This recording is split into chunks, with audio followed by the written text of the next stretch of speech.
Welcome to Decisive Point, a U.S. Army War College Press production featuring distinguished authors and contributors who get to the heart of the matter in national security affairs. The views and opinions expressed in this podcast are those of the authors and are not necessarily those of the Department of the Army, the U.S. Army War College, or any other agency of the U.S. government. Conversations on Strategy welcomes Dr. Tor Bukkvoll, author of Russian Special Operations Forces in Crimea and Donbas, featured in Parameters 2016 summer issue. Bukkvoll is a senior research fellow at the Norwegian Defence Research Establishment. He's a specialist on Russia and Ukraine, particularly in the areas of defense and security policy. Thank you so much for joining me, Tor. I'm really glad you're here. We're here to talk about your 2016 article, which opens with this sentence. This article investigates the roles Special Operations Forces, SOF, have fulfilled in Russian warfare against Ukraine, both in Crimea and in Donbas. Please give us some background. Russian Special Operations Forces in Ukraine in the past. What do we need to understand here? So what we need to understand in terms of the role these forces have played in Russian policy towards Ukraine is that they played a major, maybe the most important role in the annexation of Crimea. And then secondly, they played an important but not so important role in the warfare in Donbas. There may have been Russian Special Operations Forces in Ukraine also prior to the events of 2014. But I think it makes sense to start with the annexation of Crimea because these forces played such an important role there. And that was first of all in terms of the so-called SSO, which in Russian stands for Sil Specialnych Operatsii. This is a relatively new Russian Special Operations Force that was formally established in 2013, but had been built up for a number of years before that. So what you should know is that in Soviet times, Special Operations Forces tended to be more like what in the West would be called light elite infantry. So the famous Spetsnaz forces that we heard so much about were more like the US Rangers than the US Special Operations Forces like Delta and the SEALs and so on. But this new force, SSO, was particularly built on the example, or was supposed to be the Russian Delta Force. Specifically, the Russian military referred to Delta when they talked about SSO. And in Crimea, this SSO force, they started the annexation by taking over the buildings of the parliament and the government in Crimea. And then they occupied those buildings for 24 hours. Basically, it seems to me from the sources I've seen, to check out what the Ukrainians would do at that time. Would they try to stop the annexation or would they not? And the Ukrainians, for a number of reasons, did nothing or very little. And that became then the first step in the annexation of the whole peninsula. And the SSO continued to play a big role here in cooperation with Spetsnaz GRU, which is the Special Operations Forces of Russian military intelligence. These are the Rangers forces I talked about before that then worked in tandem with the SSO to take over most of the Ukrainian military infrastructure on that peninsula. So this operation taking place on 27th of February 2014 is today one of the most important operations that Russian Special Operations Forces have ever done. And President Putin even named the 27th of February as the Day of Special Operations Forces in Russia for the years to come. So that's a relatively long answer on the role they played in the annexation of Crimea. Then later, Special Operations Forces also played a significant role in the warfare in Donbas. So the warfare in Donbas from 2014 and onwards was partly a local initiative, but also very much a Russian government and Russian military initiative. In the warfare in Donbas that took place up until the current war, Special Operations Forces did basically two things. They trained and fought together with the local forces. That's the one thing. And then they also had a more special task.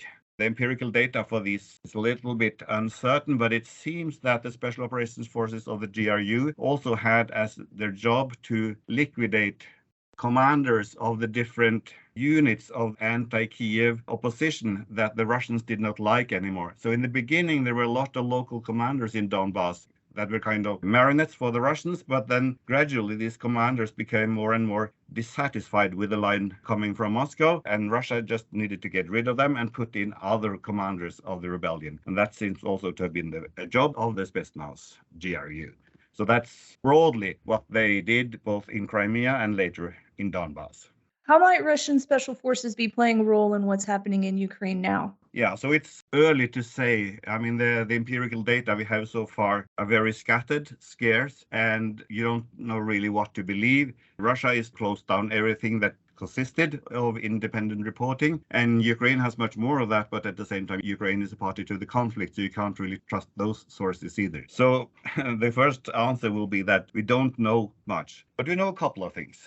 So, for example, we do know that the initial Russian aggression against Ukraine was supposed to happen very fast and with little use of kinetic force, and that Russia expected Ukraine to fall basically in just a matter of days. And the most important operation in all of this was the plan to take the airfield Hostomel north of Kiev, bring in Russian airborne forces to that airfield, and then use that airfield as a springboard to go into the very center of Kiev and capture or even take out the political leadership of the country. And this was done by the airborne forces, or this was attempted by the airborne forces, and especially with the airborne forces' own 45th Spetsnaz or Special Operations Forces Brigade. So what they tried to do in Hostomel was to bring in Spetsnaz from the 45th Brigade with helicopters to the airfield, take control of the airfield. Then the rest of the airborne forces or other parts of the airborne forces would follow on and land bigger troops with planes on the airfield, and then they would take Kiev from there. And it's quite interesting. I found an article from one of the pro-government newspapers in Russia that actually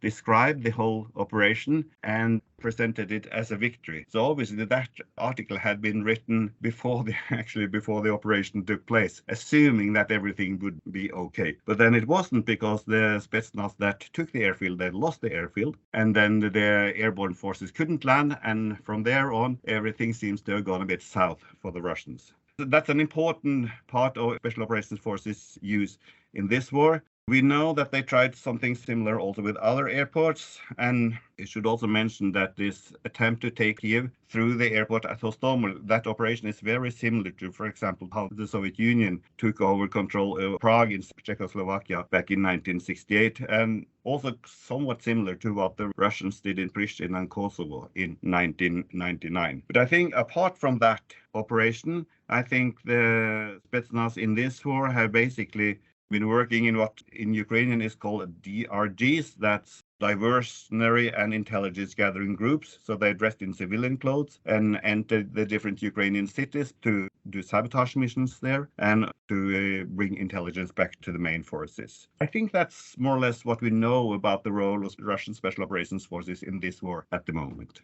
You made several points at the end of your article. There's two of them that I was hoping we could talk about today. The first one is that we don't want Russia to export its soft model to other countries. What are your thoughts on that?